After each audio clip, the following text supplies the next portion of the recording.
Good evening. How wonderful to have a packed house for this wonderful event.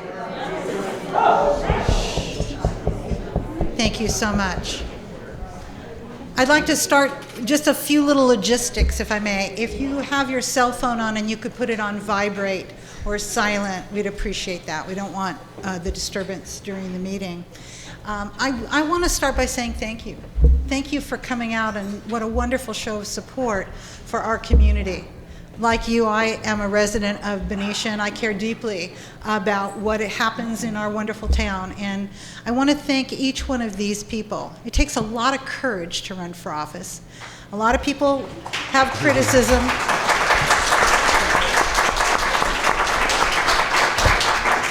But not everybody's willing to put themselves out there this way.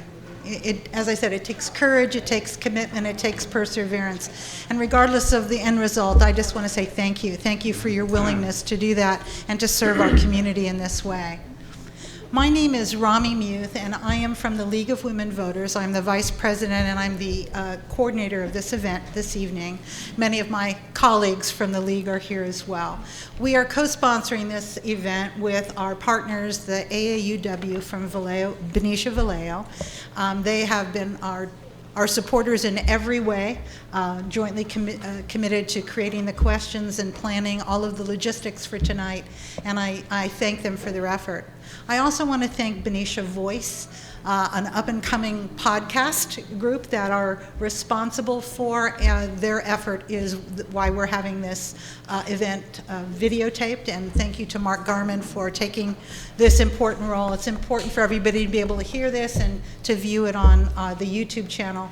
On the program, it listed, and it does on the program, it lists how you can reach that if you'd like to see that or share that information with others. And I'm just going to put in a pitch for the next event that we have planned on October 25th. If you ever wondered about the propositions and whether voting yes actually means voting no, or who supports it and why, and you have 20,000 commercials trying to sort through them, we're going to do an informative session on just the 7 state propositions, October 25th at the Benicia Public Library. They will be sponsoring that with the League at 6:30. It really starts at 6:30, not 6:30 to 8. And there's a flyer right over on the table over here if you're interested.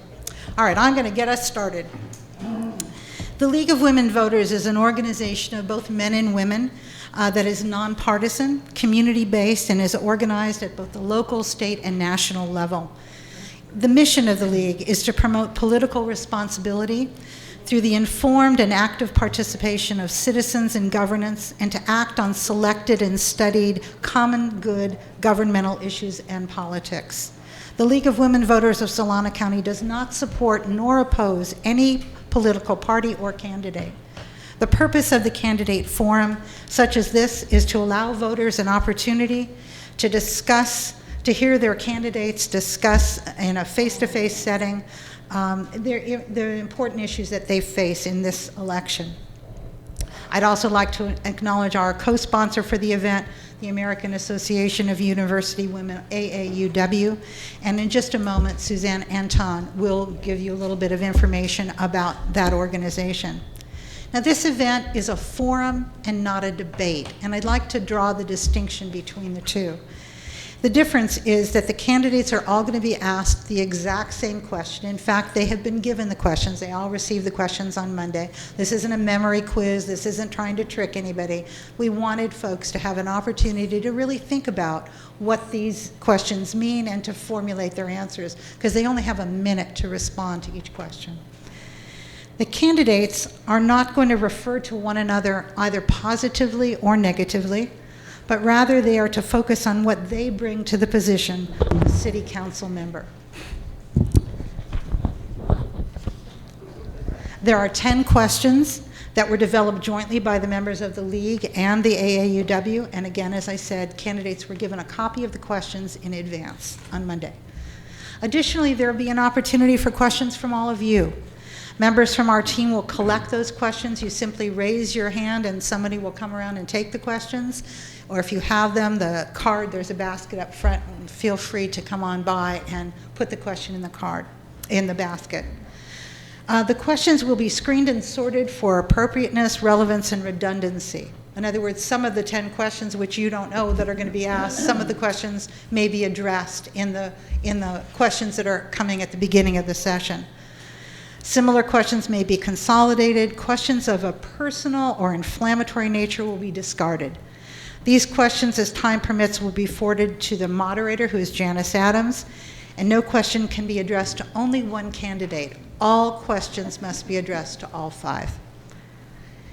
The audience is asked to refrain from showing their support or non-support for any of the candidate. That means no applauding, booing, cheering, or in any other way demonstrating support or non-support for a candidate. The applause will take place one time at the conclusion of the forum. The views expressed this evening are by the candidates, and they're their views only. They do not reflect the League of Women Voters, nor do they reflect the AAUW.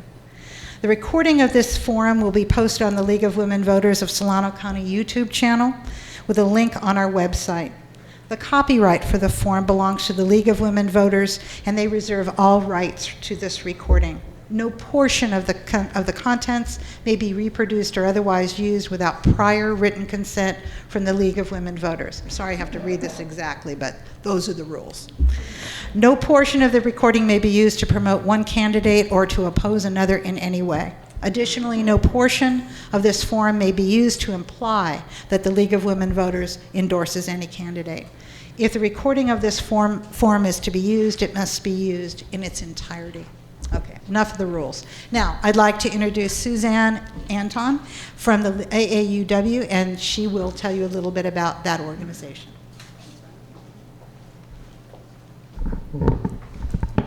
Good evening, everybody. I'm so happy to be here. Isn't democracy wonderful? I am the publicity chair for the Benicia Vallejo AAUW. My name is Suzanne Anton, and I've had the privilege of living in Benicia since 1999, and I've come to many of these forums since then, and Benicia's a better place because I did. And so I want to, before I get to our formal statement, I'm just going to take a minute and ask, if you are a member of Benicia Vallejo AAUW, will you please stand?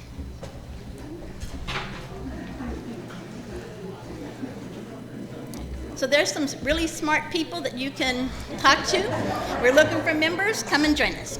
Okay, so welcome. The Benicia Vallejo branch of the American Association of University Women, known as AAUW, is co-sponsoring with the League of Women Voters of Solano County tonight of this Benicia City Council Candidates Forum. We are proud to take one more step to move the democratic process forward. As our mission, AAUW advances equity for women and girls since 1881 through advocacy, education, philanthropy, and research. We strive to contribute to measurable change in critical areas impacting the lives of women and girls, and thus men and boys. The Benicia Vallejo AAUW branch supports such important issues as pay equity, family and medical leave, affirmative action, protecting the reproductive rights of women, and responsible funding for public education. AAUW membership is open to anyone, women and men, holding an associate or equivalent, such as RN, bachelor's or higher degree from a regionally accredited college or university. In principle and in practice, AAUW values and seeks a diverse membership. Membership is open to the public. We have application forms with our membership co-chair, Rose Sonnen, on the end of the table, available for those who would like to join us later tonight. And if I can get to my last page, I will. Hello. Thanks to the candidates, to the dignitaries, to the members of AAUW and the League, and most important, to the citizens and those who are going to be listening on YouTube for coming to this forum. We hope it's a useful and productive evening, And let's go democracy.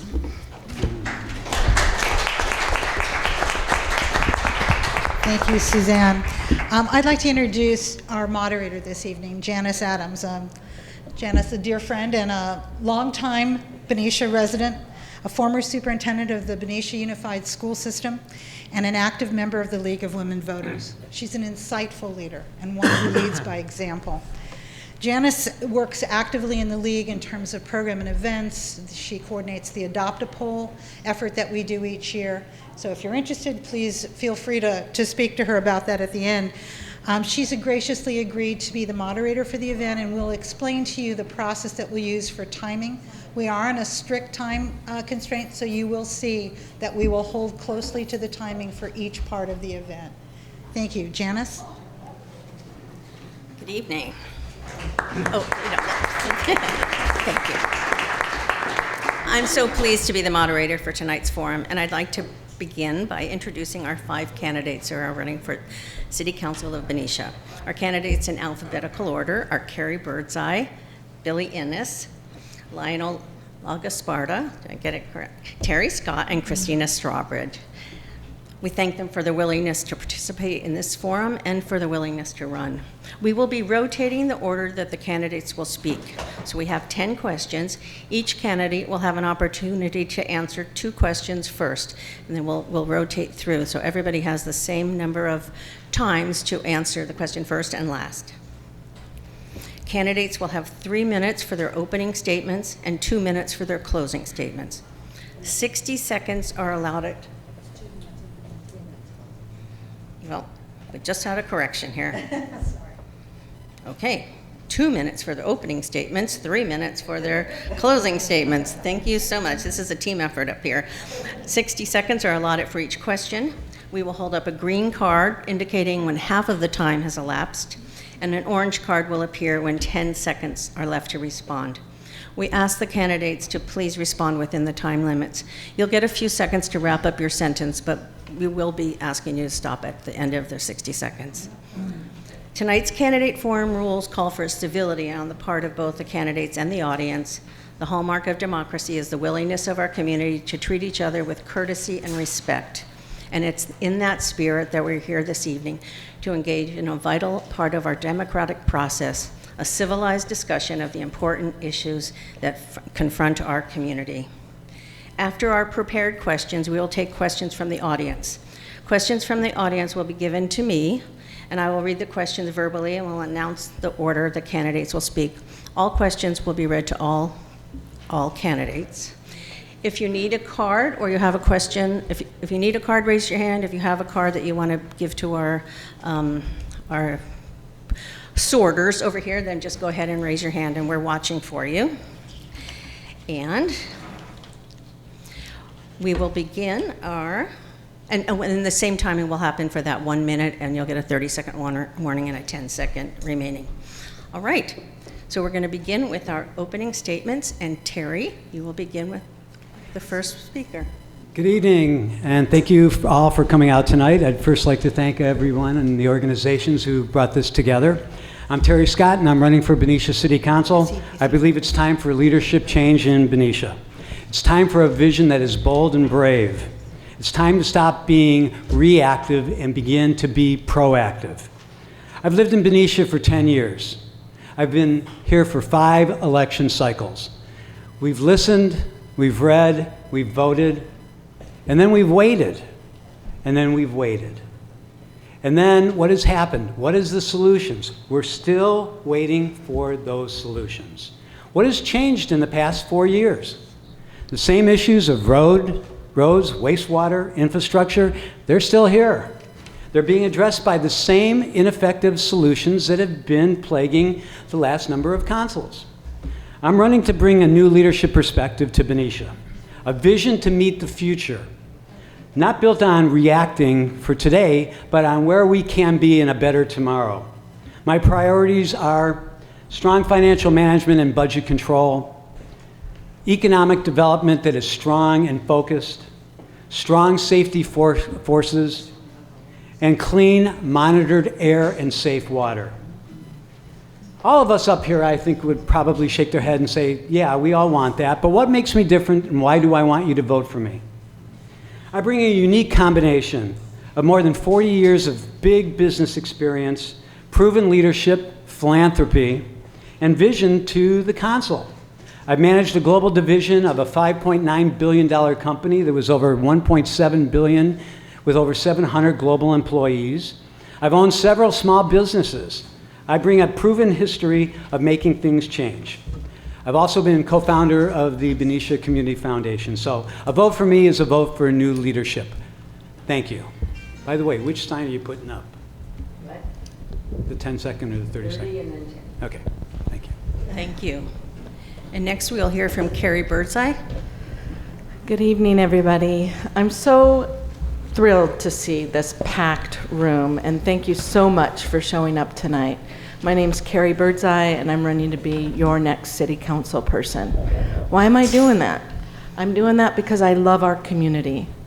I want to help lead our community into the next decade, and there's a lot going on with our city, and we need strong, thoughtful, empathetic leadership that's accountable to you.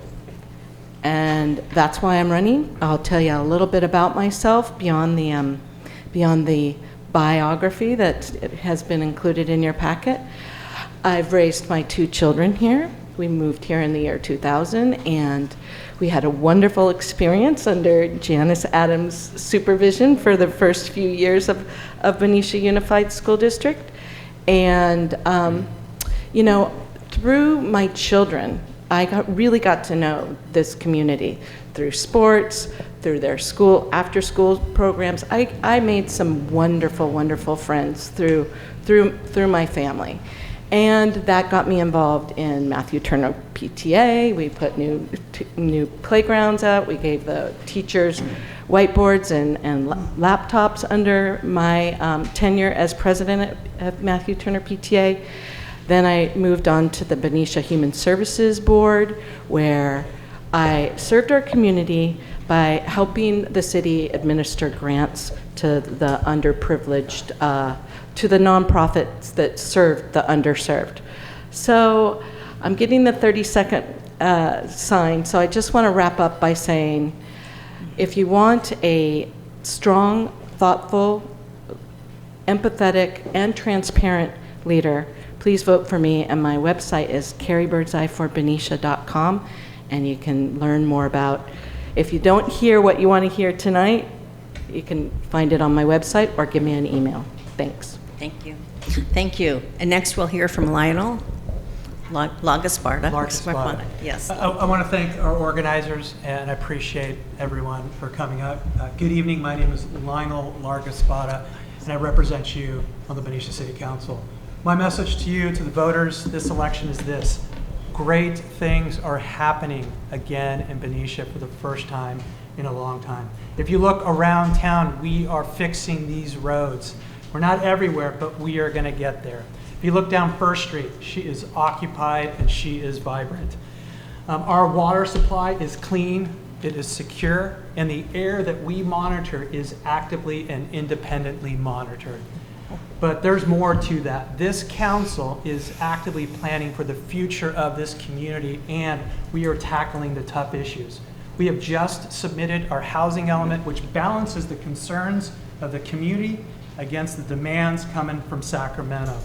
We will have a Parks and Recs master plan that reimagines all of the facilities in this community to create active, exciting facilities for families, for youth sports, and our aging population. And we will create more parking downtown. The point is this: momentum is on the side of the residents. It is on your side.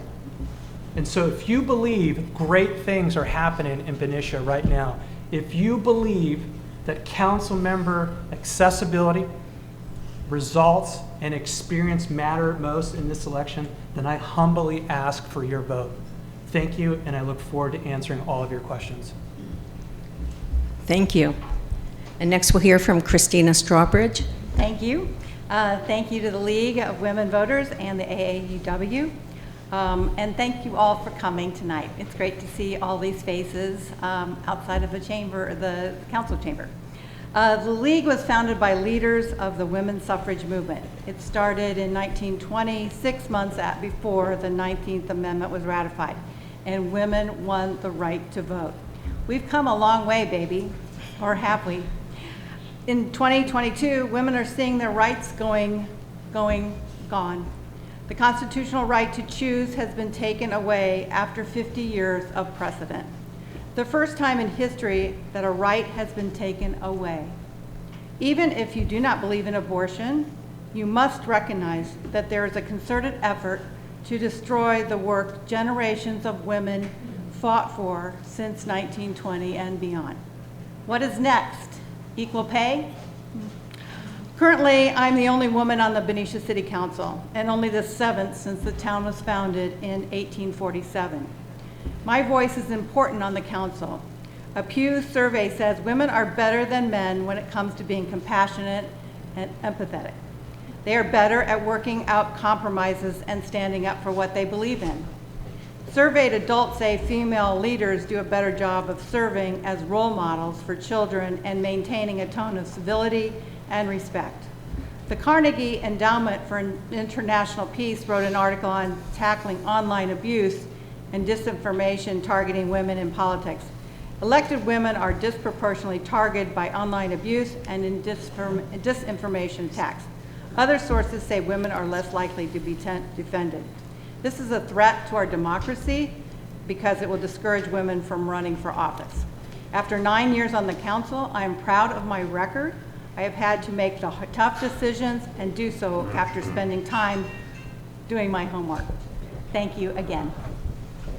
Thank you. And next we'll hear from Billy Ennis. Good evening, and thank you to the League for holding this tonight. Thank you, all of you attending, and those watching online. I am William Ennis. I go by the name Billy.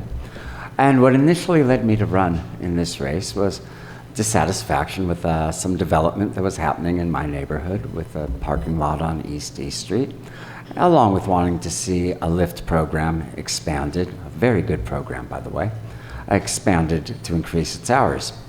That's part of the formula.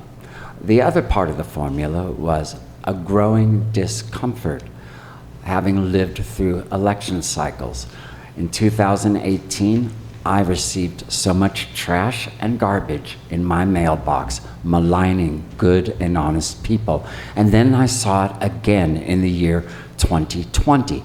More trash, more garbage, maligning good and honest people. And I thought, I'm putting myself into this. I cannot go up against $250,000 war chest, but I do have a voice, and I will speak with that voice to try to turn that around as much as possible. Very nice to be here. Thank you so much. Thank you very much. That concludes our opening statements. I'm going to read the question once, so make sure that the audience hears it. If you need me to repeat it, please just let me know, and I'll be happy to, but otherwise we'll go in order. And these were chosen on Monday night with popsicle sticks, and so this is the order that we're going to be going in. And we're starting our first question with Christina Strawbridge. What do you think are the top 3 issues facing the city of Benicia? Thanks. The one thing that I've learned in serving on the council the last 9 years is that you can't really predict the future. Recessions, drought, racial unrest, and a worldwide pandemic has faced us and the rest of the world. As a council member, I'm sworn to protect the health and safety of our citizens and protect the Constitution of the United States and the state of California. Number 1, clean water availability for the future. We do not want to become Coma, California, that is due to run out of water by the end of the year. Number 2, support our safety partners. We have the best police and fire departments in the world. Number 3, focus on our children. It's childhood literacy, comprehensive programs to reduce the use of alcohol and other drugs in teens, being able to walk safe to school. I work hard to protect Benicia's family values and to assure the next generation feels safe having the experience of growing up in a small town. Thank you. Lionel? Thank you for the question. So walking, knocking, and talking, I'm hearing three things from the residents this fall. It's public safety, it's what I am calling 21st century infrastructure, and is the cost of living. I'll start from the bottom and work back to the top. So in town, we don't set the price of groceries, we don't set the price of gas. However, we do set the price of what we charge the residents for water, for sewer. We do set the price on what it costs to pull permits, fees, and so forth. And so going forward, this next council needs to continue to make sensible decisions to ensure that the cost of living is affordable for as many people as possible here in town. With respect to 21st century infrastructure, my pledge is to ensure voters are getting what they pay for. And that means we're going to continue to prioritize capital improvement projects around town, but particularly those that have waited the longest.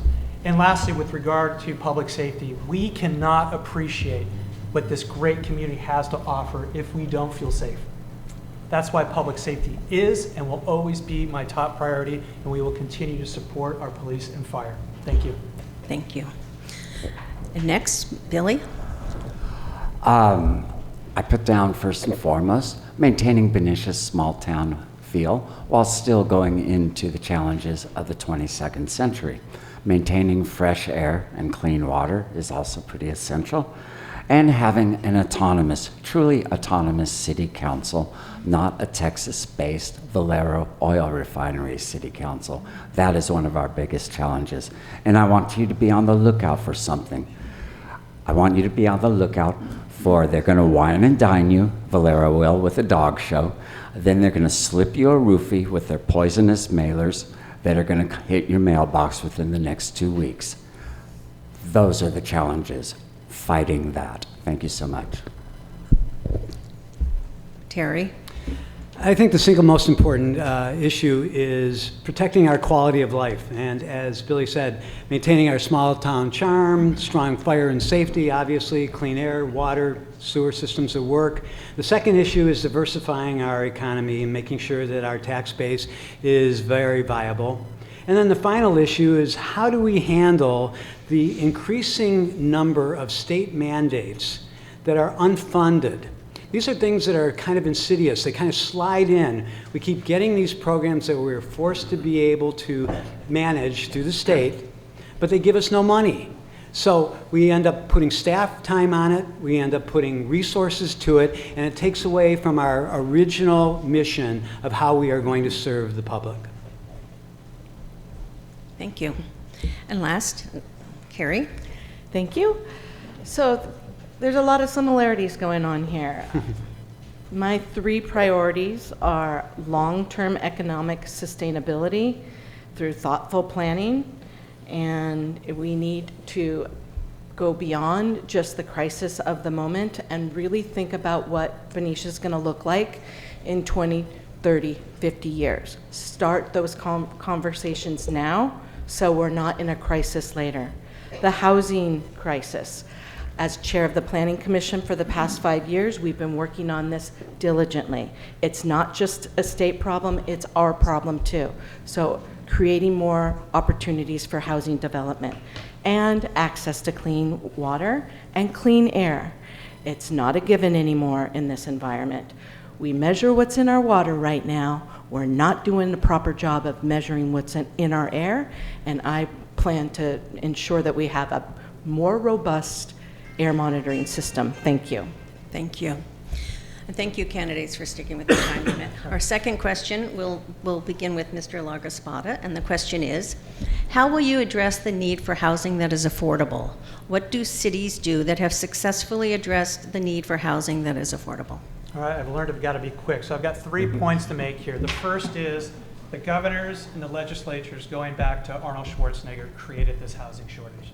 The second point is, unfortunately, Benicia lacks enough land to make the development of affordable housing attractive. And the third thing, which is the second part of that question, is I'm not aware of many cities that are actually tackling affordable housing and being very successful. Therefore, what I propose is actually a brand new model. It's a regional approach as opposed to going it alone.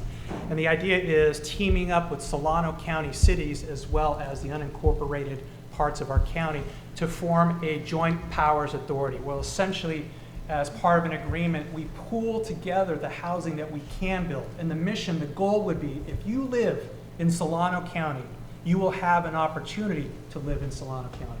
I won't be able to promise that you're going to live in Benicia, but picture a scenario where instead of driving from Stockton to Benicia to visit your mom, your grandma, your boyfriend, whatever, you're coming from Fairfield, from Dixon to Benicia. So it's a JPA, a regional approach. Thank you. Thank you. Billy, thank you. Mr. Ennis. As far as models that are worth looking into, I would say Oakland, Hayward, and Berkeley provide excellent models as far as renters and tenants' rights go. People are evicted with humanity and with dignity. So and I do want to speak on behalf of renters in Benicia. As far as buying a home, yeah, there is limited space, but I think we can take steps to make it more affordable, particularly for our city workers, law enforcement, Benicia school teachers, by creating maybe a program in which they get to buy in a down payment at 2% or 5%. Those might be ideas that we might consider. And there's more to it, but my time is just about up. Thank you. Thank you. Mr. Scott. All right, so here are some real solutions to the issue. We need to encourage infill multi-unit rental housing that fits into our neighborhoods. We need to look at providing incentives that reduce infill costs and permitting. We need to support the East Fifth Street corridor development, which will allow us to be close to public transit. We need to invent all of the existing shopping space areas that we have and build up. Many communities are looking at how they can build up on a second floor and use that for affordable housing. We need to promote smaller scale live work spaces that speak to the very future of work. And then finally, we need to create a small footprint live-work environment that addresses head-on this new cultural shift that we are seeing with remote workers and with seniors needing single-floor housing. Those are some real solutions. Thank you. Ms. Birdseye. Thank you. So everything that the last candidate just said, the city staff and the Planning Commission have been addressing head-on. We have worked together over the past few years to address the need for affordable housing, and at the root of the problem really is we don't have enough housing, residential units in our town. However, through the work on the housing element that we have to update every 8 years, we've identified 1,000 infill parcels that can be ready for housing units, multifamily housing units. We're telling the state that we have the opportunity to do smart growth within the city of Benicia without going outside of our built environment. It's important. We're creating the right incentives right now with the Eastern Gateway project. We have a smart city staff, a smart planning commission. We can address this locally. Thank you. Thank you. And Ms. Strawbridge. No, thanks. Benicia has claimed to be built out for many years. In fact, I was at an AAUW meeting a few years ago, and our current mayor asked, Benicia is built out, so do we have to do all of this rigmarole about identifying parcels? There's no such thing, he was told, as being built out. So the state is forcing the cities to come up with parcels. We have a 750 land that has to be shown that we have 750 parcels available for development. That doesn't mean that city's going to develop that, but we have to encourage and show that there is that possibility. We have, as Carrie identified, over 1,000 parcels, and it doesn't take in open space or some of the areas that have concern with our citizens. But we are going to need to work with our developers in finding ways to address this very important position. Thanks. Thank you. All right. Our next question, question 3. What are your strategies to have a diverse, vital, and resilient economy in Benicia? And Mr. Ennis, you'll begin. In order to address this, I'm going to address the elephant in the room, and that is with Gavin Newsom's phasing out of gas-fueled vehicles by 2035. We have to come to terms with the fact Valero is on its last legs. It's not going to be existing probably a decade from now, and we need to face that reality and do something about it. And I kind of liken this to a farm analogy. We can continue to be little piggies eating at the trough, eating the slop until it's gone, and then we wind up eating our own. Or we can be wild horses looking for clean air, fresh water, and green pastures. I would rather be like the wild horse than the little piggy. Thank you so much. Mr. Scott. Well, I think we covered all of the opportunities for, I'm sorry? No, it's just your turn. No, On the same question. I'm sorry. Yes, the same question. Do you Yeah. want me to repeat it? No. I think that what we have to do is we need to really understand, and as candidate Birdseye pointed out, is that the planning department as well as the planning commission has a number of projects that are working on right now, and they're moving it through the system. My intent is to, how do we move these things faster? How do we move them through to fruition within a reasonable period of time?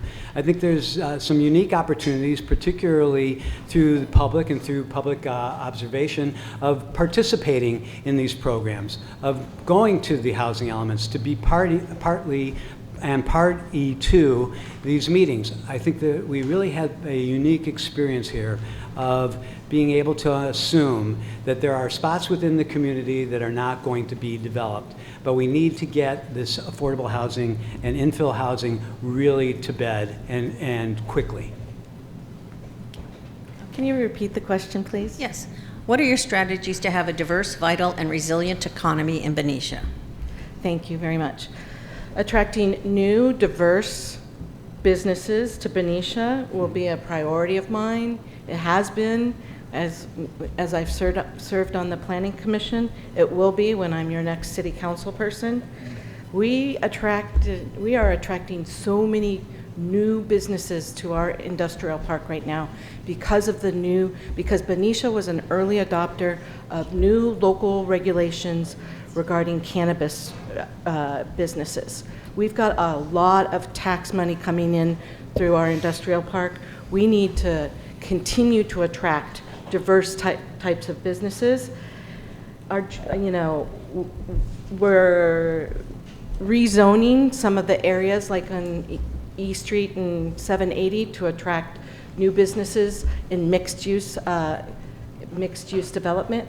So there's all kinds of opportunities. We can't lose hope. We can't point a finger anywhere else. We can stay resilient and vibrant into the next century. Thank you. Ms. Strawbridge. Thanks. Since I've owned a business for the last 17 years in downtown Benicia, I have a vested stake in the economy of our town. Diversity in business is key to attraction. Brick and mortar businesses are losing their edge, and that happened actually before the COVID pandemic. What we need to continue to invest in is our tourism effort. It's been very successful, and it's drawing people from all over the Bay Area to come dine and shop in our area. The industrial park is our true economic engine, and it is needing of investment for infrastructure. We need to pair and look at what the businesses out there need in order to stay. We need to retain the good businesses that are out there. And then also to look at new businesses like cannabis that is coming to Benicia to make it their home. Thanks. Thank you. Mr. Larcaspada. Thank you. 4 keys to economic diversity and vitality are this: recruitment, investment, policy, quality of life. Our downtown, Main Street staff and businesses are doing a fantastic job of inviting new businesses into this community to observe what is great. We need to continue to put more money into roads, into the infrastructure. We need to create more parking downtown, and we need to look at strategic alternatives to opportunity zones to encourage more investment into the industrial park.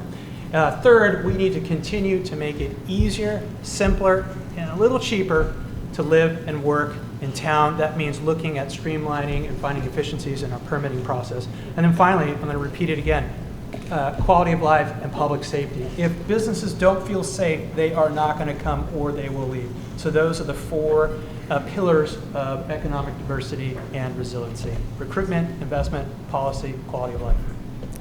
Thank you. Thank you very much.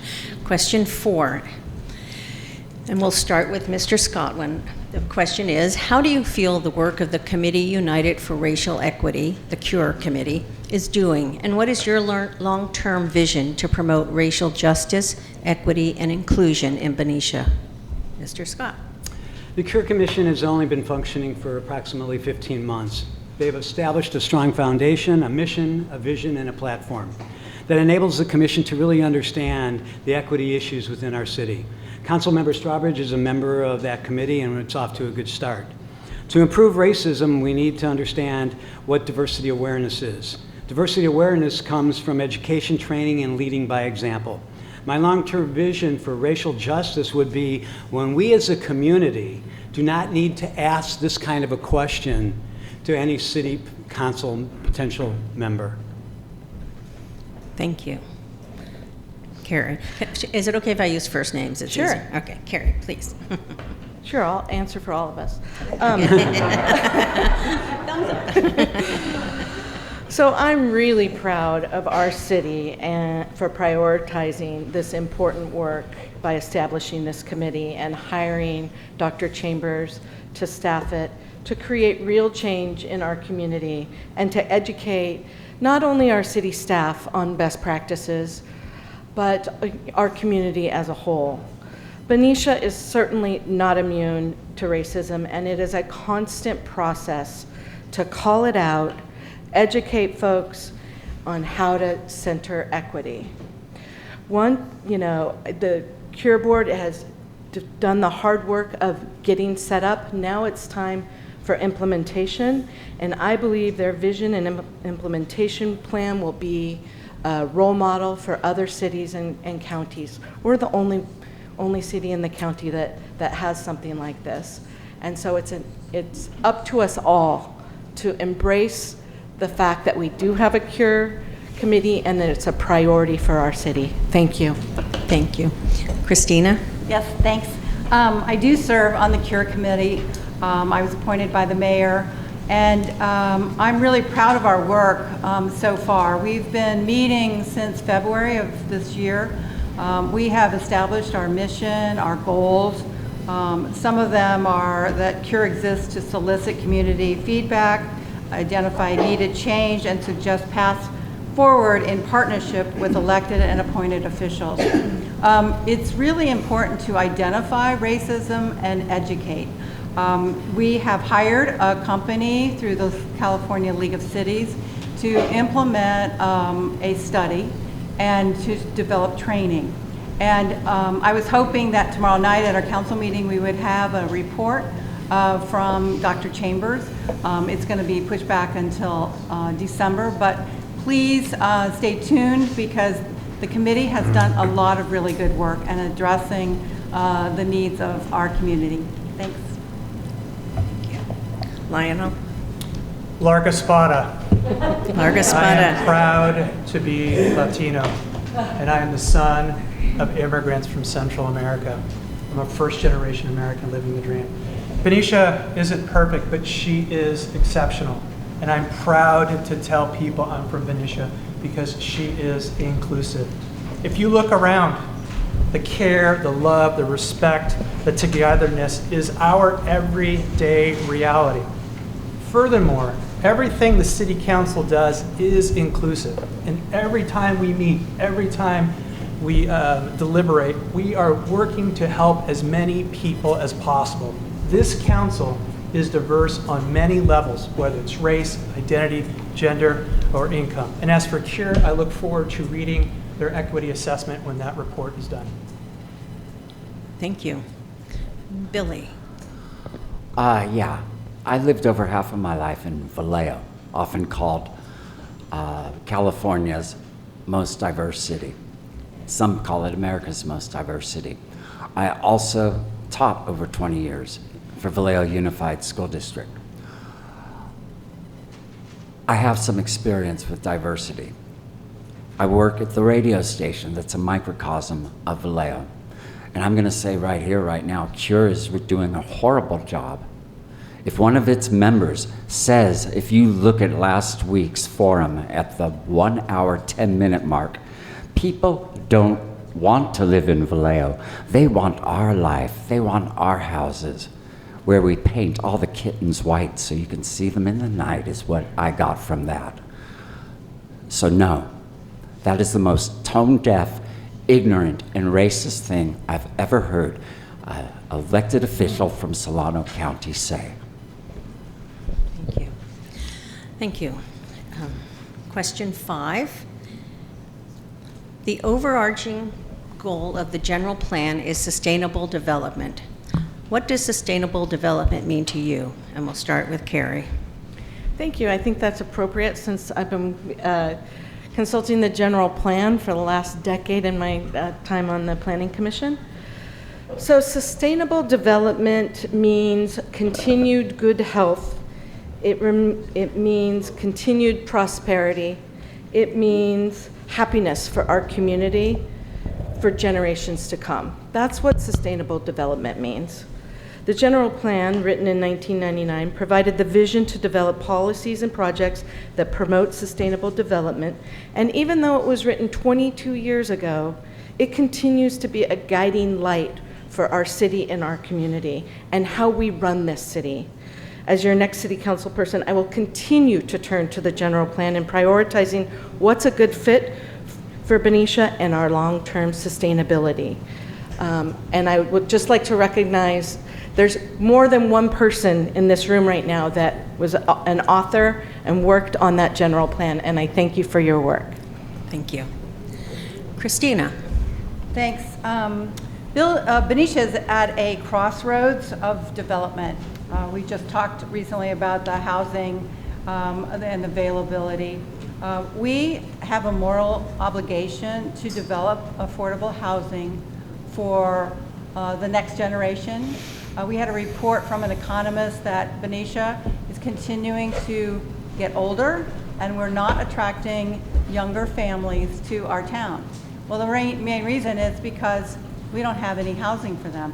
So we need to obviously work with developers, get that mix, and look into development agreements that would be beneficial for the city as well as the developer. We've had too many poor agreements through the years, and we need to establish the correct ones that are going to benefit our city and really be proud of our city in that agreement. Thank you. Lionel. Sustainable development means that I will continue to scrutinize proposals, projects that attempt to put 10 pounds of BS into 5-pound bags, because sustainable development also means building in the right places in this community. I was the only council member to vote against Eastern Gateway. I will stand with the residents whenever they are seeking representation. But I'm a reasonable person. I will continue to support projects, proposals, and development that put the community back in charge of the decision-making process, that evaluate environmental impacts. So that means taking a look at parking, taking a look at curbs, taking a look at streets, taking a look at garages, and so forth. So that is my position and understanding of sustainable development. Thank you. Billy? Sustainable development to me means being able to last beyond the year 2035. And we'll be able to greet the ecological challenges that are facing not just Benicia, because we are more than just our small bubble. We need to be able to greet, along with the rest of the world, the very same ecological challenges that we are facing, and businesses have got to mirror that. And at this juncture, whether we like it or not, we are all in this together. We can no longer stay a small bubble. We've enjoyed that luxury too long. Thank you. Thank you. And Terry? Sustainable development means meeting the needs of Benicia today without sacrificing the ability of Benicia's future generations and meeting their needs. So that means controlling large-scale development, protecting and improving our water sources, continued commitment to renewable energy like solar, use of electric vehicles, supporting energy-efficient technologies for city government, our residents, and our businesses. It also means that we're working and envisioning long-term opportunities while decades away, we need to be able to understand and look at them today. That will be developed based on focused planning, reason, and what fits within the context of what we believe is best for Benicia. As your council member, I would take this very, very seriously. Sustainable development is one of the hardest things that this council is going to be dealing with over the next 10, 20 years. Thank you. And our next question, question 6. What is your position on the preservation of open spaces in Benicia? And we'll start with Christina. Thanks. If you drive around Southampton, you'll see lots of signs saying, stay out of our open space. I came out really early on this because our first home was in Southampton, and we backed up to open space. When we bought the property, it was like, that's always going to remain open. And I think that's what our residents believe was going to happen. So I came out early and saying open space needs to remain open. I do believe that Measure K, I'm voting yes on that. I support that. Our urban, outside urban development, we need to protect that. And so I am very much pro keeping that urban outline. Thank you. Thank you. Lionel? Thank you for the question. So I voted to put Measure K back on the ballot. I support the renewal of Measure K to honor and respect the citizen-driven initiative that was set up back in 2003. I believe it is important to keep our open spaces, specifically the urban growth boundaries just above Lake Herman, because preserving open space, protecting natural resources, and providing space for passive recreational activities is just as important today as it was back in 2003. Thank you. Billy? The preservation of open space is essential and vital for us to continue to enjoy the quality of life that we do enjoy here. And it's for that very reason that I am supporting and plan to vote for Measure K. Thank you. Thank you. Terry? Well, I strongly believe that you need to start with supporting Measure K, the urban growth boundary. I think it protects, obviously, our space for agriculture, recreation, wildlife, and rural quality around Lake Herman. I'm concerned about any open space development within the city. 2023 through the 2031 housing element places open space as the last tier of possible sites. I support the removal of the open space use of anything within Southampton. And I support the preservation, obviously, of our parks because they are what revitalize us, would enliven us, and would give us the opportunity to recharge to that open space. Thank you. And Carrie? As I've stated in many public hearings at the Planning Commission level, I will continue to support and protect our open spaces because it's what makes Benicia, Benicia. You know, we ensured that the open spaces in our community were not on the housing opportunity list, so we will not say to the state of California, yes, we plan to build on these parcels. That's a no-brainer. Open space within our town should remain open space. I also am a big supporter of Measure K, the urban growth boundary that has worked lovely for the last 20 years. We need it for the next 20 years because we need not only that open space for passive recreation, but we also need it for ecosystems, for climate change impacts, to ensure that we're not completely built out and on top of each other. So Thank you. I'm for Measure K. Thank you very much. Okay. Let's see. Make sure I got everybody. Yes. Number 7. Since national issues can deeply impact local ordinances, What is your position regarding women's reproductive rights and marriage equality? And we're going to start with Lionel, please. Thank you for the question.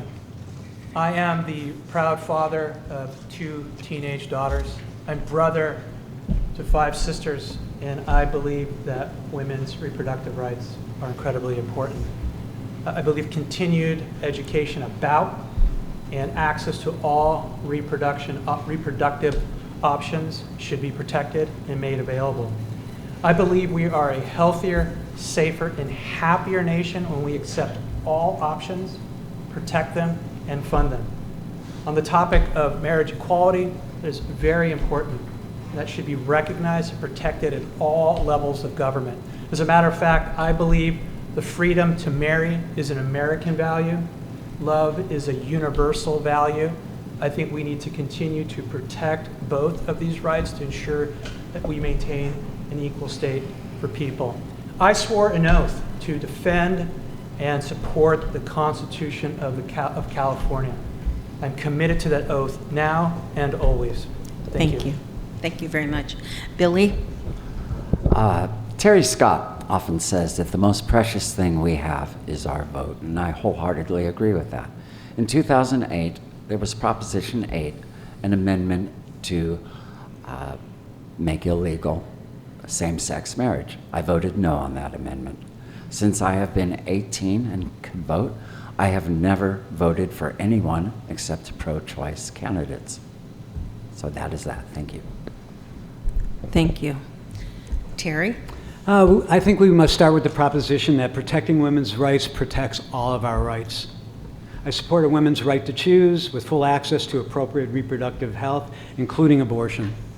It should be a right, not a privilege in our society. As many of you know, I like to speak louder with things and actions than to talk. And so, as you know, some of you know, I was co-sponsor of the Women's March for Reproductive Health over the spring, which drew over 250 people to it. I support marriage equality, whether it be same-sex marriage or interracial marriage. That should be a right. It is a right. Thank you. Carrie? I believe that women should have reproductive freedom, and I will be voting for Proposition 1. Proposition 1 enshrines that freedom into our state constitution. Please vote for it. We're not immune here. I also believe that the current Supreme Court majority isn't finished with their religious priority of removing additional freedoms that we, our loved ones, our friends currently enjoy. Everyone should be able to love and marry who they love. The most important thing we can do right now to ensure that we as an American society that we don't go back to the dark ages where we were 50 years ago is vote for the right people in this election. Every vote counts. Please do that thoughtfully and up and down the ballot. Thank you. Thank you. And Christina? Thanks. I've been very outspoken about women's rights to choose. In fact, Congressman Mike Thompson asked me to join him in his press conference right before the Supreme Court came out and overturned Roe versus Wade. I joined other women that day who told stories of personal experiences regarding access or no access to abortion, either from themselves or their friends. Congressman Thompson said that abortion should be available, affordable, and rare. For the first time in generations, daughters born today will have fewer rights than their mothers and their grandmothers. That's really sad. As a mom of 2 gay sons, I can't believe we are still discussing this. My children should have the same rights as yours in who they love and want to commit to. Rights are being chipped away, including the right to vote. Thank you. Okay, and our next question. Our streets and roads continue to deteriorate. What is your stance on Measure R? And we'll start with Billy. Absolutely. The work needs to be done. Our streets, our roads, our sidewalks are becoming increasingly dangerous. I'm going to be honest with you. I'm not overly enthused about Measure R. If it passes, I'm certainly going to live with it. It's not going to break the bank. My worry, though, is the argument I hear on behalf of Measurement R is that it will help maintain property values for homeowners. I understand that. But is it right to have those who make the least amount of money, minimum wage, have to sustain a homeowner's property rights? To me, that just strikes me as the 22nd century version of having slave labor build the monuments and buildings in Washington, D.C. Thank you. Thank you. Terry? Well, no one likes new taxes. I support Measure R. It is the only way we will be able to finally address the steep cost of road repair, maintenance, and specific infrastructure. It will create safer streets, and I do believe it will maintain property values. If you look at it, it's 75 cents per $100, excluding groceries and pharmaceuticals, which are exempt. And it doesn't kick in until April of 2023. We do not have, nor is it possible, to plan on $5 million, which is what it would generate, or 11% of the general fund that is sustainable over a 10-year period. It is not built in to the budget. If elected, I will work with council and staff to ensure that the funds are properly applied along with citizen oversight and audits. Measure R will also provide funds to repair our aging storm and drain infrastructure. Thank you. Carrie? I support Measure R because, unlike other candidates up here, I know firsthand that our city staff is doing the most they can do with the least amount of funding. So if we want better roads, not only for our home values, but for our businesses, for our industrial parks where the trucks are banging around and getting broken axles, if we want safe roads, this is the way to do it right now. $60 million over 10 years. If we don't want this tax, if we get all of our roads where they need to be in 10 years, and we don't want this tax on ourselves, then we can take it to the ballot again and repeal it. But right now, our roads are improving, but they're still an embarrassment and they're still dangerous. Thank you. Thank you. Christina? Yes, thanks. We must pass Measure R. Our roads are pathetic and dangerous. It is going to be less than a penny on the dollar. This is a small investment for maintaining your property values and keeping kids on bikes safe. For those who don't trust that we will, as a council, use the funds from Measure R, because it's a general tax that goes into the general fund, we have proven, the council has proven, that we do what we say. Look at Measure C. We have done everything we said we would do with Measure C money. In fact, we put $14 million towards roads through Measure C. We are at a crossroads, and you can't keep saying we will kick this down the road, because now is the time. We can't wait. Thank you. Thank you. And Lionel? Thank you. There are 5 million reasons to vote no on Measure R, but I've only got a minute, so I'm going to go through this really quick. Staff has told us they can only do $5 million worth of work every year. Doesn't matter if we've got $1 billion in reserves. Let me show you how we have $5 million in this budget, the next budget, and budgets and budgets and budgets. We will get at least $1.7 million from the state, because remember, we already paid 2 gas taxes. That's on the conservative. It's probably going to be more because it's an inflation thing. So 1.7. We get over $900,000 a year from Republic for the franchise fees to deliver or to pick up garbage in our town. Give us $800,000. We should be putting some of that money towards roads. We're going to do it the next year for sure. So we're at 2.5. Measure C has been extraordinarily robust, and thank you for everyone who spends their money in town. It will probably hit $7 million, but let's be conservative. Keep it at 6. Give me $2.5 million. There's your $5 million. It's in the budget right now. I'm a reasonable person. If staff had said, Lionel, we're out of money, I'd said I'm yes on R. But the same staff report indicates that our revenue goes up 12% over the next 4 years. Thank you. Thank you. Thank you. Okay, on our next question. What are some strategies that could be used to address aging water infrastructure that has impacted the high cost of water in Benicia? Do you feel we have adequate water for new urban, commercial, and industrial development? And we'll start with Terry Scott. The city has done due diligence in securing water rights for both water and water treatment plant capacity.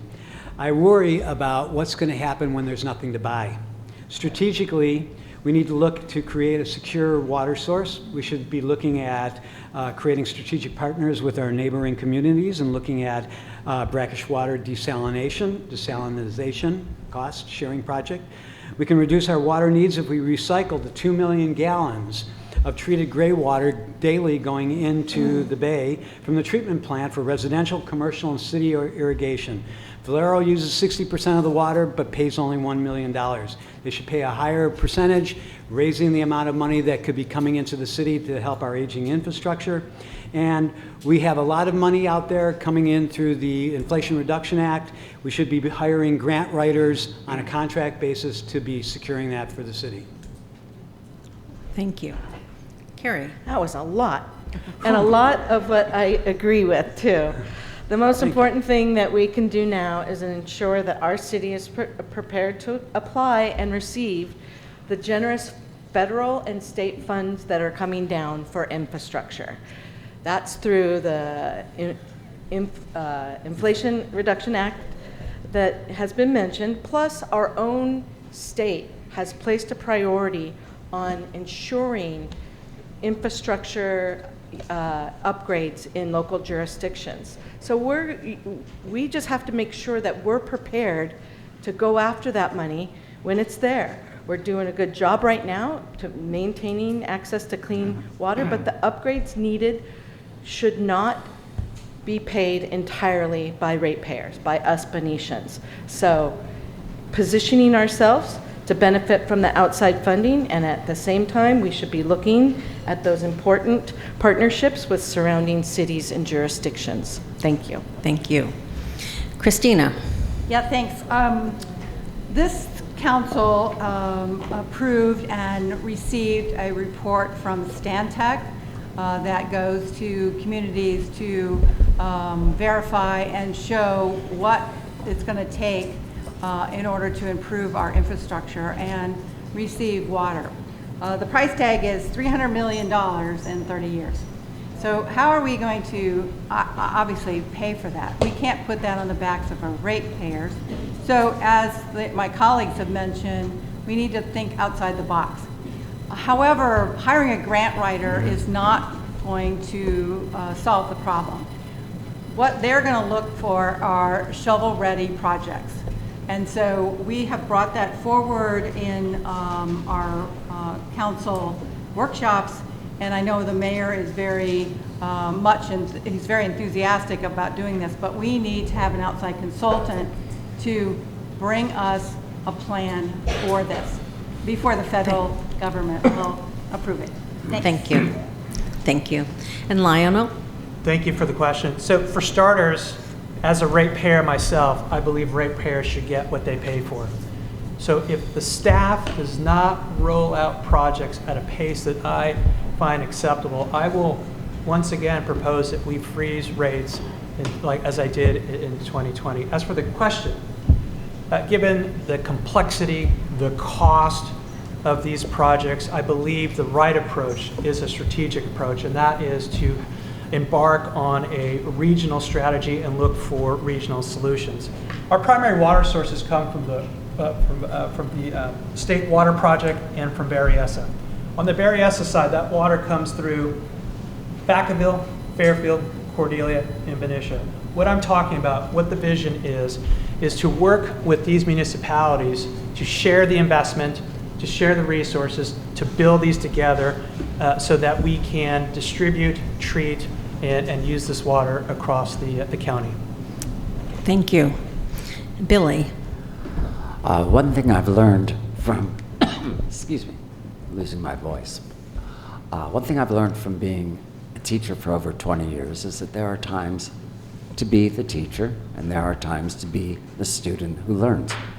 And this is a matter in which I am fine being a student who's still learning. Thank you. Thank you. And the last prepared question that we have, please describe structural racism issues we face in Benicia. And we're going to start with Carrie. Benicia was founded by white men who took this land away from indigenous peoples who had lived here for many generations. Since then, white men and a few white women, very few, have made the local laws and policies that govern us today. As your next City Council member, I pledge to center diversity, equity, and inclusion in everything I do. Every two-step process, every vote, every meeting. I've been fortunate enough to have attended the Stand Up for Racial Justice training that was made available through our library, and I learned how to be a better ally to our BIPOC community and my BIPOC friends every day.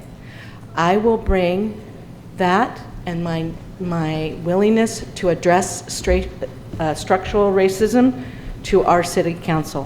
Thank you. Thank you. Christina.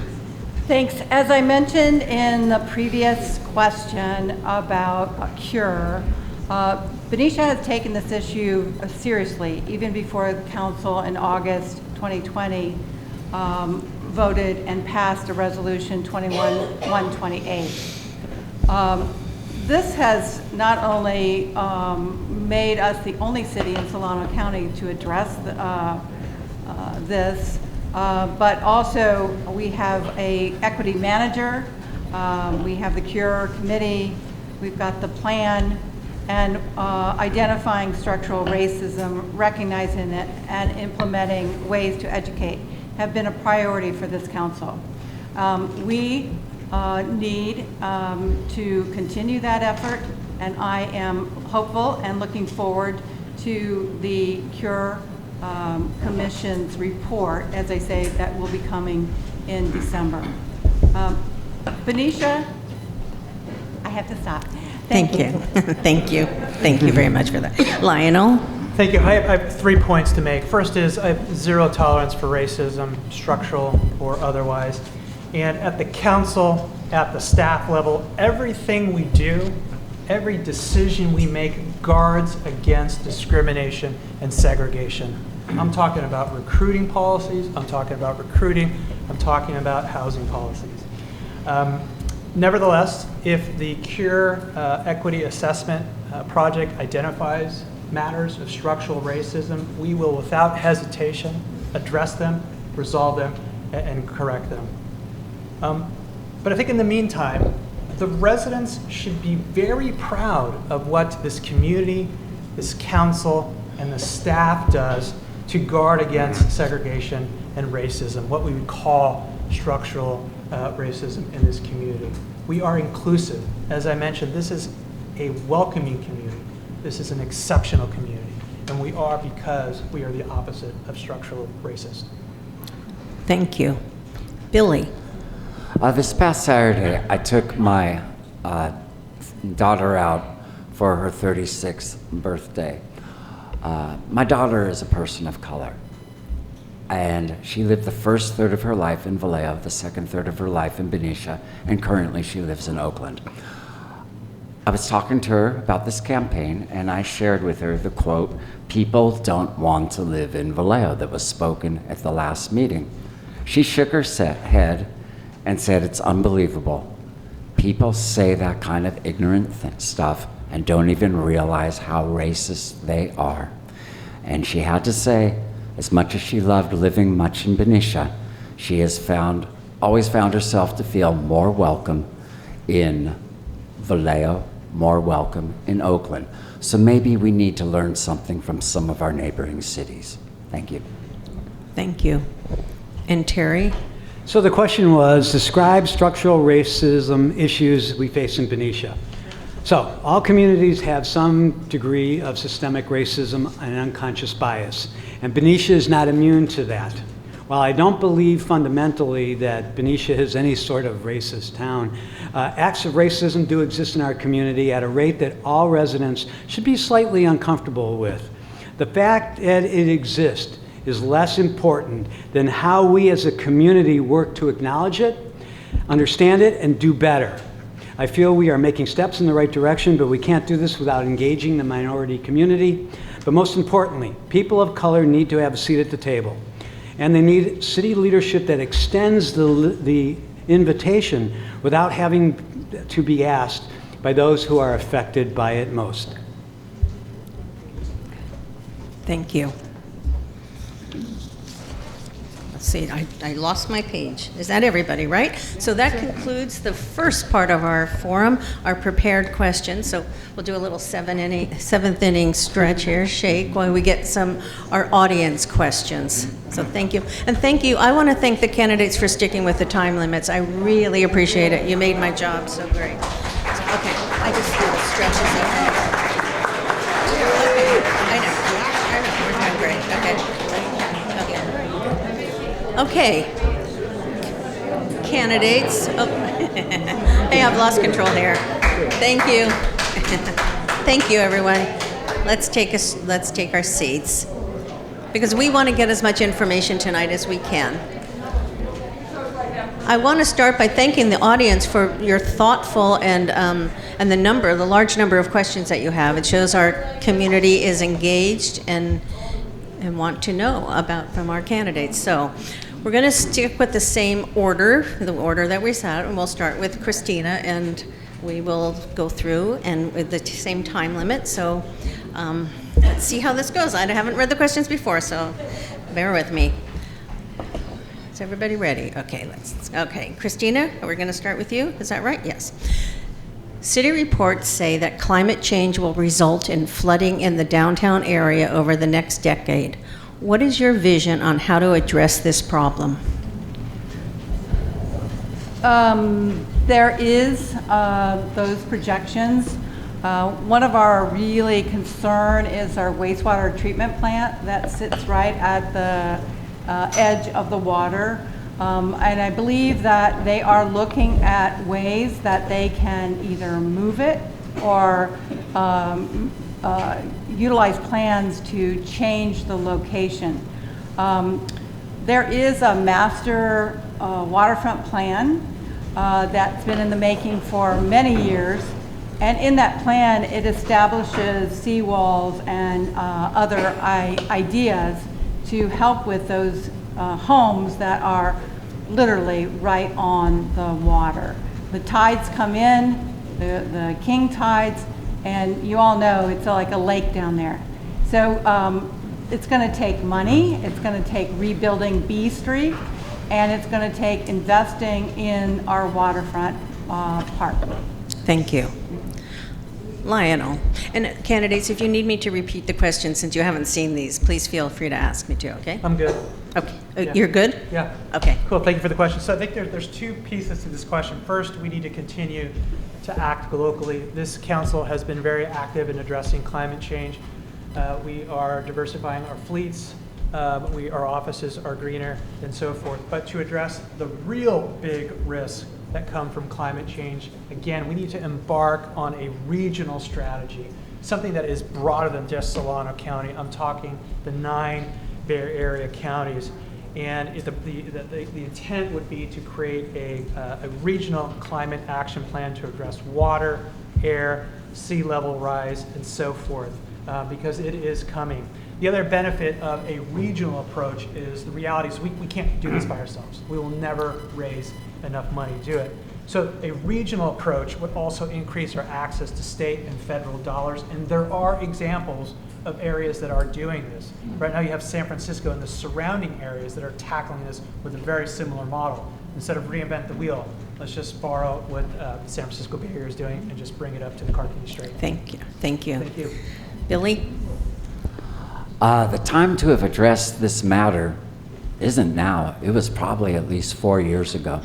And to the best of my recollection, there was a candidate who tried to address this 4 years ago, and she got maligned and lied about by the Valero Oil Company. So Benicians, you kind of have yourselves to blame for this one. My recommendation, don't get fooled again. Thank you. Thank you. Terry? All right. Climate change is real. I think we all have seen that just in the jump in temperatures and lack of rain and the drought that we're in. We can't address sea rise alone. We can start to look at, however, ways to extend our marshlands, can look at how we limit growth on the waterfront, reconfiguring the green. There are things that we can, as a community, partner together with other communities all along the bay and along the strait that are working together and pulling together to find grants that are going to enable us to be able to fund the kinds of environmental vulnerability, which is hard to say, vulnerability programs that we need to. And in fact, I believe the City Council is going to be seeing the environmental vulnerability plan coming up, and it'll be very enlightening for us to understand what is in that plan, because that is going to come from consultants and the experts. Oh, excuse me. Thank you. And Carrie? Thank you. So, first of all, the city has just undergone a climate vulnerability assessment, and that's what the city's going to use to put together its resilience and adaptability plan. So our leaders have been addressing climate change for decades. That's why we don't have buildings right next to the water downtown. That Marina Green's there for a reason. And I thank our leaders for having the foresight to know that climate change is real. The next thing we have to do is plan for a post-fossil fuel future and how that's going to impact our community. We rely very heavily on our industrial partners, and we need to have very frank conversations about how to be sustainable and vibrant into the future. Thank you. Thank you. Okay, our next question, and we'll start with Lionel after I finish reading it. The Air Quality Management District found one refinery unit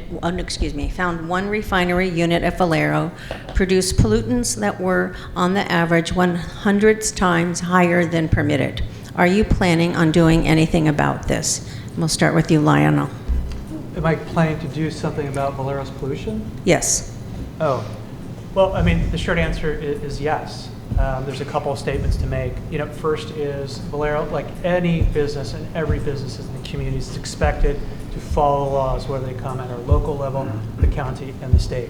With respect to punishment of sorts, that is the jurisdiction of the Air Board. Now, they will get input from the city. Thankfully, Mayor Young sits on that board, and he will be representing us. Oh, thank you. I'm getting a thumb upstairs.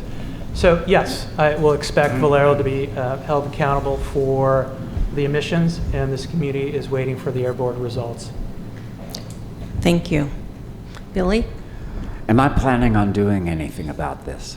Oh, heck yes, I am. I'm planning on voting for Carrie Birdseye and Terry Scott. Thank you. We're not going to talk about other candidates. That's one of our ground rules that we all agreed to. No. Thank you. Terry? All right.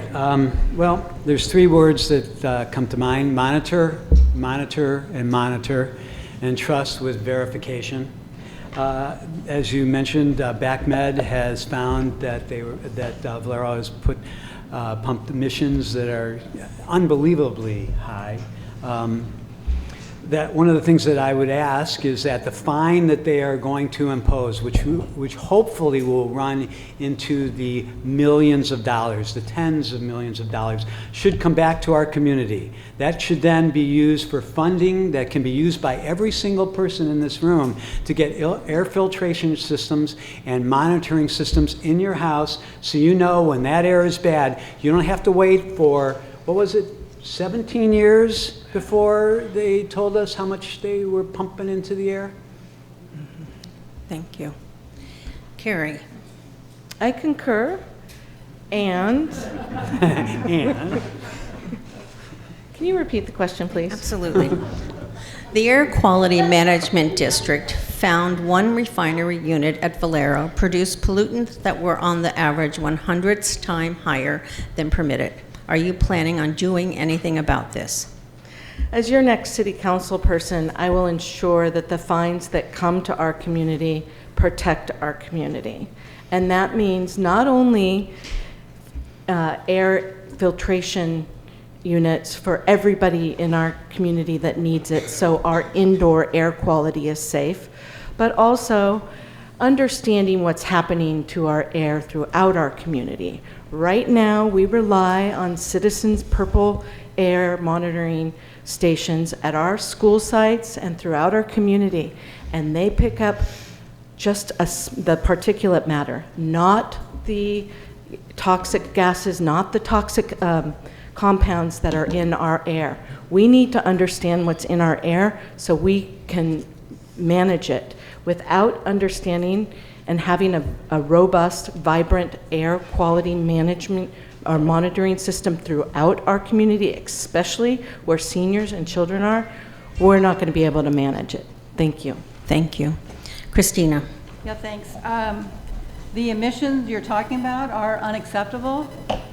We have an agreement with Valero on that we, as a city, through our police chief, our fire chief, developed, and we have been betrayed. It's not only Valero, but the Air District. They did not report what they have found as far as the emissions. We still don't know what the impact that's going to have on our health, and we need more information on that. I'm taking a different view on this. We need to get on Valero and find out and figure out how they can become more emission-free. And instead of monitoring what they release, let's find out how we can change what they were releasing. We, as a community, need to unite behind this. The division cannot continue, and we, as a community, need to stand up to Valero. Thanks. Thank you. I just want to remind our candidates that our agreement in our ground rules is that we speak about our own positions and not about other candidates, please. Thank you. Number 3, would you vote for more cannabis stores in Benicia? If so, why or why not? And we'll start with you, Billy. If there was a want or desire, absolutely. I think it's 100 times safer to have cannabis shops in downtown Benicia than to have bars, because I've never seen a police car outside a cannabis shop because somebody got into a fight while they're stoned or high. But I sure, living downtown, I sure do see a lot of cop cars around Lucas, around the Relic, around Rookies. So yeah, I got no problem with that. Thank you. Thank you. Terry?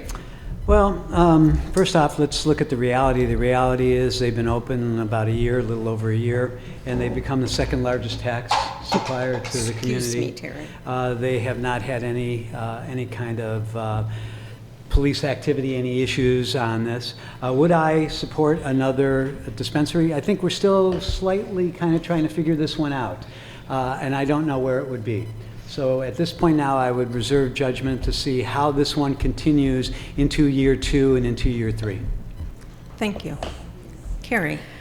I was on the planning commission that first considered bringing cannabis businesses to our community, and it's worked really well with all of the cannabis businesses that aren't retail, because that's our silent tax generator out there in our industrial park. That is humming right along, and the Planning Commission is actually looking at streamlining cannabis use permits moving forward.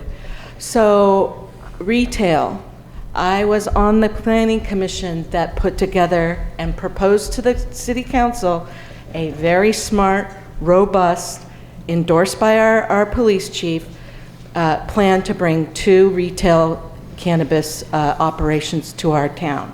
That was shot down by the City Council, and that's why we have one. I do support re-examining bringing 2 retail cannabis businesses to our town. Thank you. Thank you. Christina? Yeah, in 2020, there was a ballot measure, Measure D, and it was to ask the public whether they wanted to see more cannabis dispensaries in our town. It got voted for, that people wanted to see more cannabis dispensaries. I was outspoken about this measure because I didn't feel like we had enough time to understand the impacts of the current one. We're hearing a lot of numbers being passed out. So far, the council has not gotten or received any information about what the retail cannabis is developing as far as financial support. So I have concerns because we have been told through our finance director that that it's lower than what they expected. So we need more information. Thank you. Lionel? Thank you for the question. I would think Stizzy would want to keep their monopoly in town, but I'm joking. To be serious, if 2 council members want to bring this issue back to council, I'm open to hearing it. But the truth is, this community is literally split 50-50 when it comes to dispensaries in town. I think having this debate this soon after it just opened would be extraordinarily divisive, and I don't think it produce any benefit to the community. Thank you. Okay, the next question, I'm sorry. Let's see, we're going to start with Terry on this one. The existing sidewalks in Benicia are hazardous or non-existent. Putting this responsibility on homeowners has proven to be ineffective. Do you think this is a priority? If so, what are you going to do to help solve this problem? Well, obviously it's a priority, particularly as we have an aging community that is having difficulty walking down and going through their parks and through the sidewalks. We owe it to this aging community to be able to walk safely in their neighborhoods. So yes, I would first prioritize how we would work with Public Works to identify where the areas of priority are required, and then we would have to then come back to council. There would have to be a 2-step process and understanding how we would fund this and how we would look at it. And then I think that there would be significant support on how we could fix the sidewalks and bring in more trees while we're fixing the sidewalks to make this much more of a habitable community. Thank you. Carrie? I know for a fact that our city staff right now is applying for grants and opportunities to improve sidewalks on the east side of town. There's so much work that happens at our city that we don't really hear of. And you know, that's why I'm running for city council, because I learned so much by my volunteer service on the planning commission and understanding how the city runs and what we need. Yes, we need safe sidewalks. Where we don't have them, they need to be identified, and I agree that it shouldn't always be the burden of fixing it shouldn't always be on homeowners. And so I am open to exploring how to make our streets and our sidewalks safer. Thank you. Thank you. Christina? Yes, through the years, the city has had a plan that they offered residents that they would come in, remove the concrete, and then the citizen would then replace the sidewalk. That has stopped. But I believe that we are going to try to implement that again. A lot of folks don't realize that they are responsible for the sidewalks in front of their homes or their businesses. So I think that there are ways that we can help them financially through Measure C. In fact, we've done that downtown. We have made a lot of our cutaways on the streets, on the corners, ADA accessible. We've been challenged by lawyers to say we need to do that. So we have become much more aggressive in especially the downtown. But this is citywide, Some of these sidewalks are either non-existent or they need a lot of help. Thank you. Lionel. The sidewalks are terrible, and that's just a product of poor planning generations ago. We can't change that, but the good news is we have a great team downtown. These are licensed and skilled engineers that know what the heck they're talking about. You must be listening in to some of my meetings because I've had these conversations with Public Works and city managers for quite some time. I would like to make, I guess, what we'll call a match program a priority the next council. There are some communities, South San Francisco, San Diego come to mind, which is basically a dollar for dollar. As was mentioned, when it comes to most of the sidewalks that we picture, those are actually the responsibility of the homeowner, but those are great costs. People are having tough times right now just kind of keeping up with putting new paint on, and then you're going to say, hey, here's $10,000, or then you're going to ask them to put $10,000 of sidewalk repair. So again, in short, we do need to prioritize those. It is a matter of quality of life, and I think there is an opportunity for the city to assist on a 50-50 basis with the residents. Thank you. Thank you. Billy. Oh, absolutely. It should be a priority. Somebody I love very much. In fact, the woman I'm going to marry last year tripped, fell, and broke her arm and elbow as a result of a sidewalk that had buckled up. And add to the 1-2 punch of that, there was also a street light that didn't exist in the area. So it was almost done in complete darkness. So yeah, it needs to be a priority. Do I think it should fall on the homeowner? No, I don't. I think the city needs to take care of this. Thank you. Thank you. Okay, and our next audience question, we'll start with Carrie. Do you have any concerns about the upcoming election integrity? So far, so good. Okay. I completely believe in fair and clean elections. I have volunteered to be a poll worker the last 4 years. I have seen personally how organized, efficient, and ethical our voting process is here in Solano County.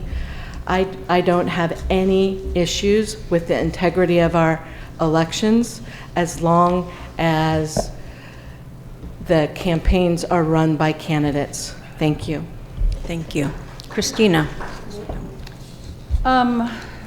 I don't agree. I feel like this campaign has been as bad as 2020. There have been attack after attack, and it's mostly on social media along with the Benicia Herald. We have a code of ethics, all of us signed. We are supposed to disavow this kind of treatment to any candidate. I have filed 2 since the campaign started. It doesn't mean anything. There's no bite to it, there's no fines to it, there's no holding people responsible. So at our last forum, we had a number of candidates that did recognize the attacks and said that that's not what we do here, but it continues. So I just feel like, there's a lot of desire to say we are running clean campaigns, and I'm afraid we aren't. Thank you. Lionel. Could you repeat the question? Election integrity? Yes. Hang on one second. Do you have any concerns about the upcoming election integrity? I'm going to presume even from like a structural, operational And this was perspective, from the audience, so I Well, didn't get any more clarity I'm gonna- about that. Very good. I'm going to speak to it from just the process and the exercise of voting. I have no concerns about the election integrity in the upcoming election. I have volunteered here in Solano County. I've witnessed this process. I've seen the volunteers. I've seen the staff. They take this process extraordinarily serious. It is safe. It is secure. And as long as we aren't putting a burden on voting on the individual, this process will remain solid. So I have no concerns about election integrity in Solano County. Thank you. Billy. Oh, absolutely. I get concerned when I hear reports such as 200 provisional ballots being cast on Election Day, all coming from the same P.O. box in the Raleigh Shopping Center. I don't think that's the work or the handiwork of the Benicia Arts Alliance. I think we know whose handiwork that probably comes from. And regarding code of ethics, I'd also like to remind everyone here that we all signed a pledge that we would only spend $34,000, and it must be quite the luxury to have a $250,000 war chest through Working Families for a Better Benicia. So,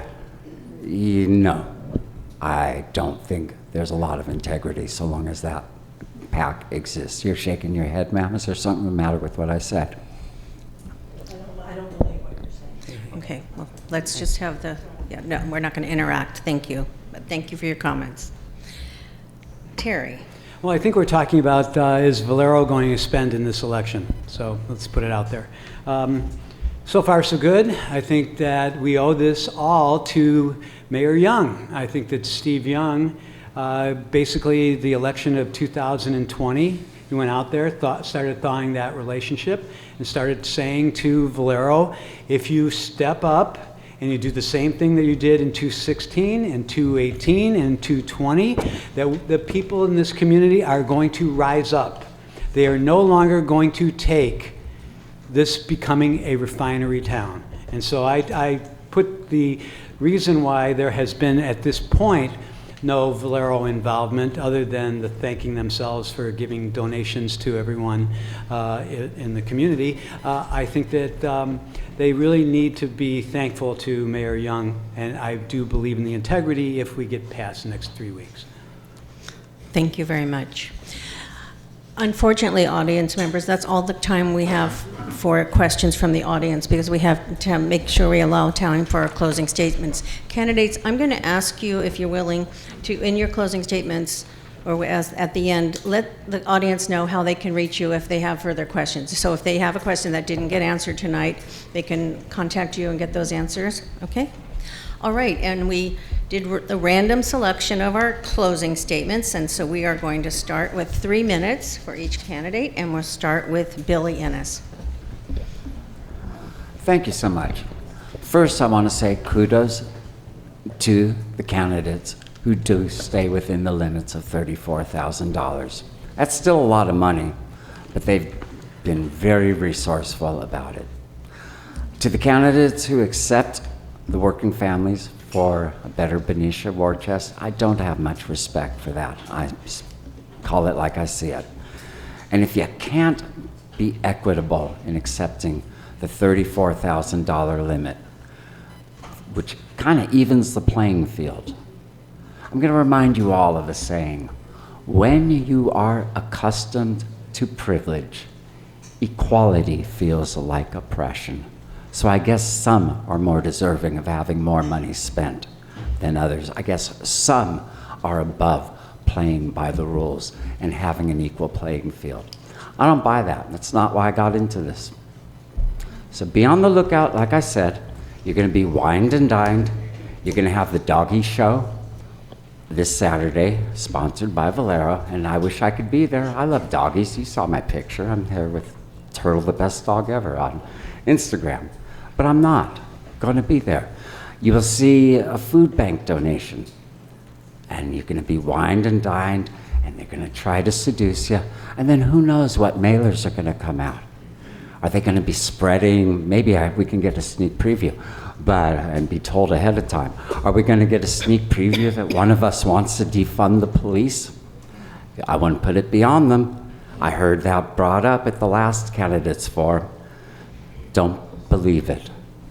Like Mr. Scott said, if we have suffered through much more of this, there will be a revolt, and deservingly so. Again, I want to thank all of you for coming this evening. I want to thank the League of Women Voters for sponsoring this, and I want you to all remember to vote on November 8th. Thank you so much. Thank you very much. Terry Scott, please. Thank you again for the opportunity to speak tonight. I hope I've answered your questions.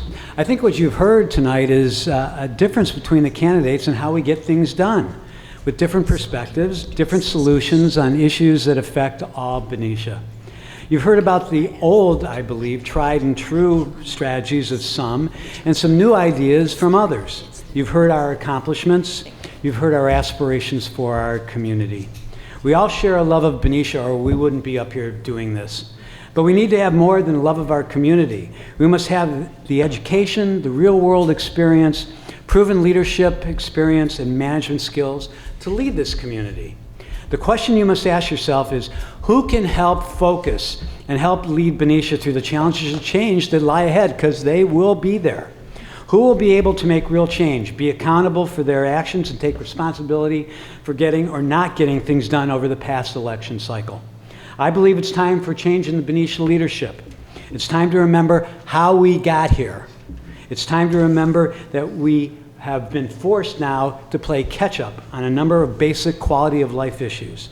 Again, I'm running on fiscal responsibility, to create unique problem-solving solutions, to bring out-of-the-box thinking to our council. As a businessman, as a philanthropist, as a futurist, I believe I have a unique, proven background on how to move effectively as a council member. I'm an active member of our community. I've committed to this community in past deeds and in action. I believe that the election is about protecting Benicia's quality of life, its small town values, its personal and environmental safety.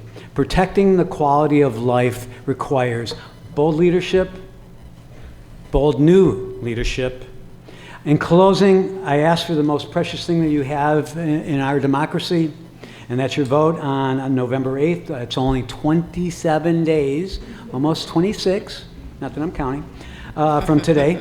And you can reach me at terryscottforbenicia2022.org. Thank you very much. Carrie. Thank you.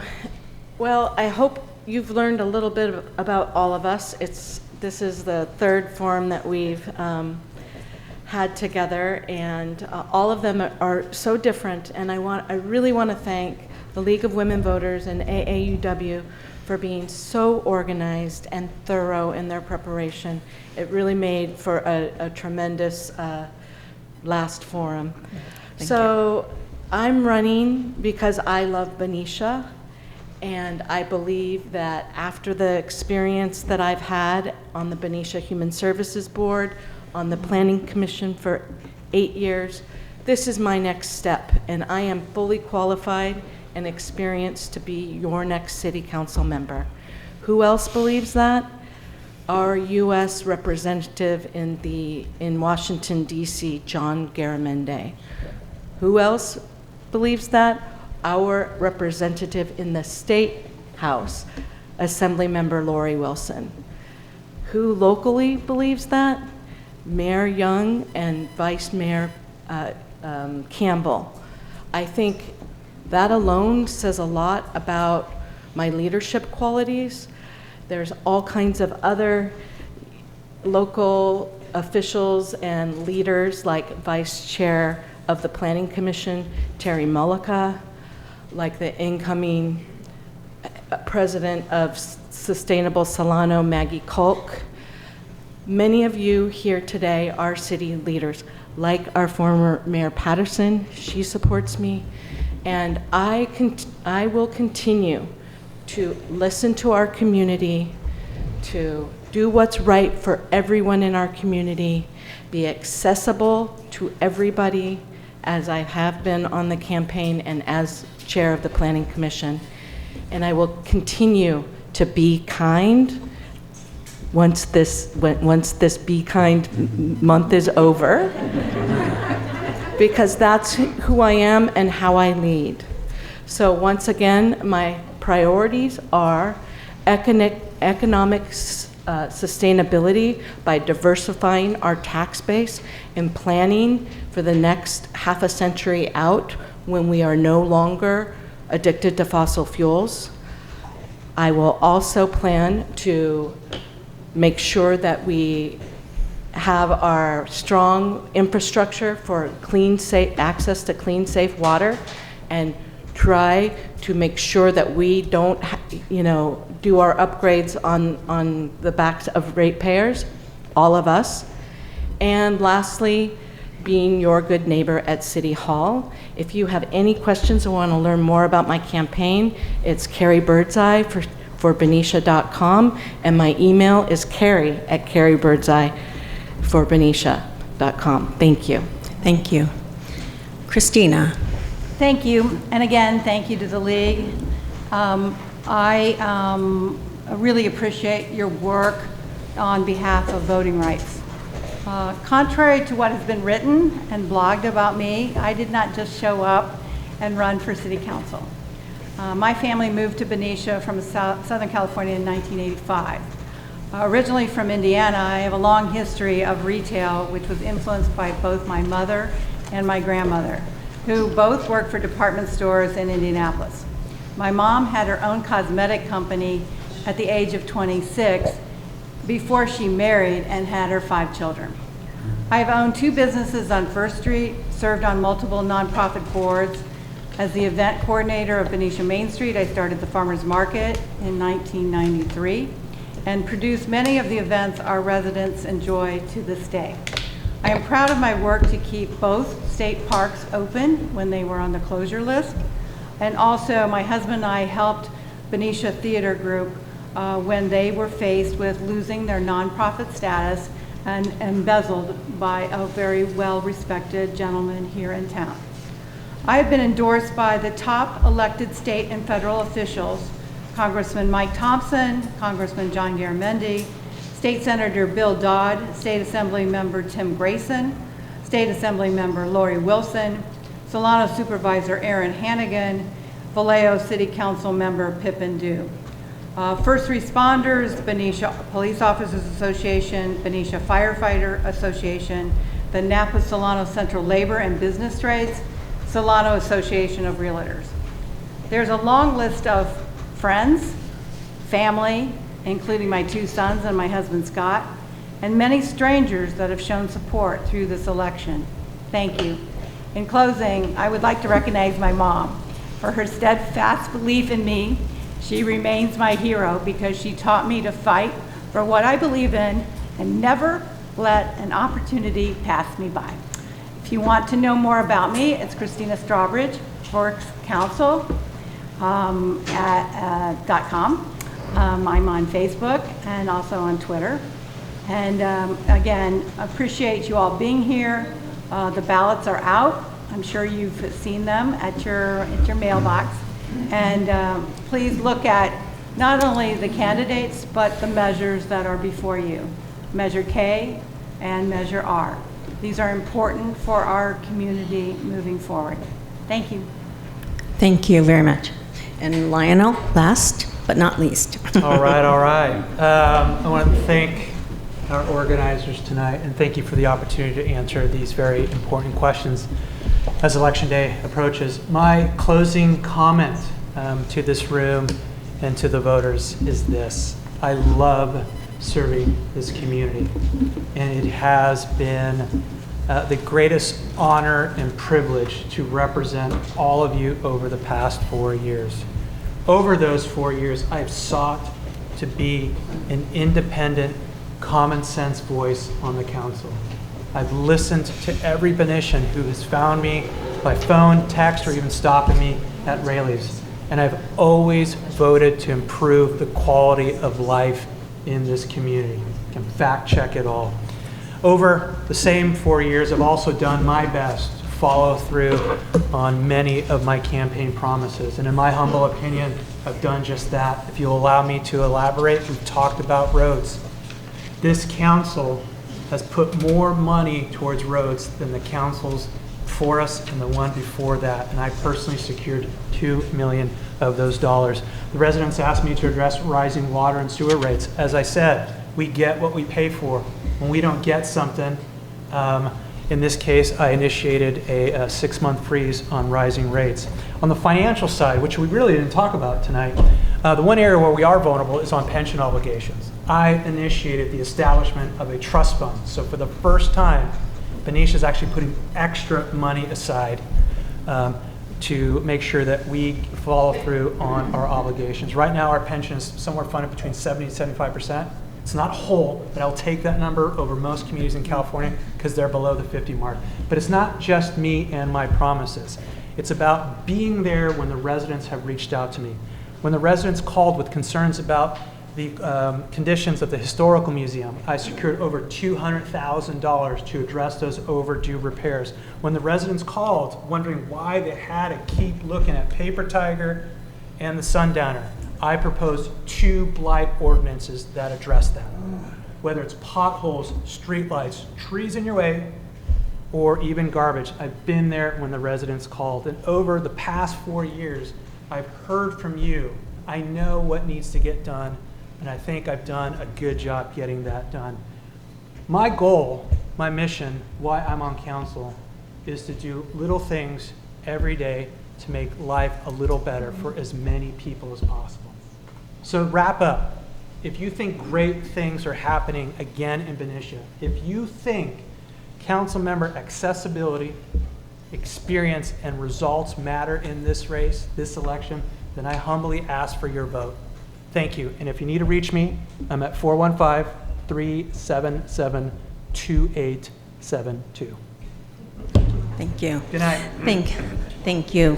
I want to thank all of the candidates for your thoughtful responses tonight. Did I get everybody?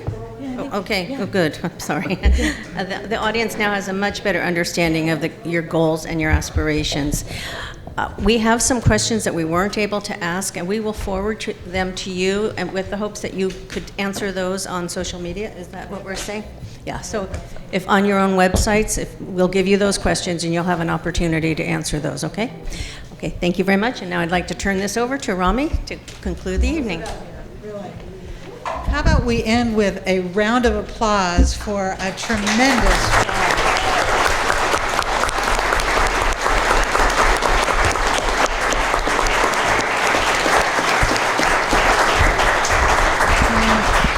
I started this evening by saying it takes a lot of courage and thought and commitment to do this, to come before their constituents and to share their ideas. And I just really was so taken with how thoughtful your answers were and how much effort went into thinking through each one of the questions you were given. So you've given us a real gift in Benicia, and so we thank you for your efforts.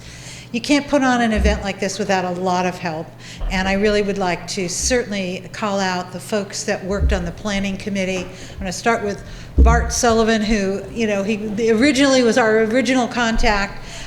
His mother, Helen Carr, who, I don't know if Helen's still here, who helped bring this idea to fruition. Certainly Elizabeth Patterson, Janet Leventhal, who's here, of course, Janice Adams. We worked tirelessly to try to put something together that was thoughtful, that reflected the many concerns, and not only concerns, but goals and visions for the Benicia of the future that we all want to be part of. So there are a whole lot of folks. You always run the risk when you start calling people by name. I probably forgot 15 people. My apologies. Just know that you're in my heart, and I appreciate all of your effort.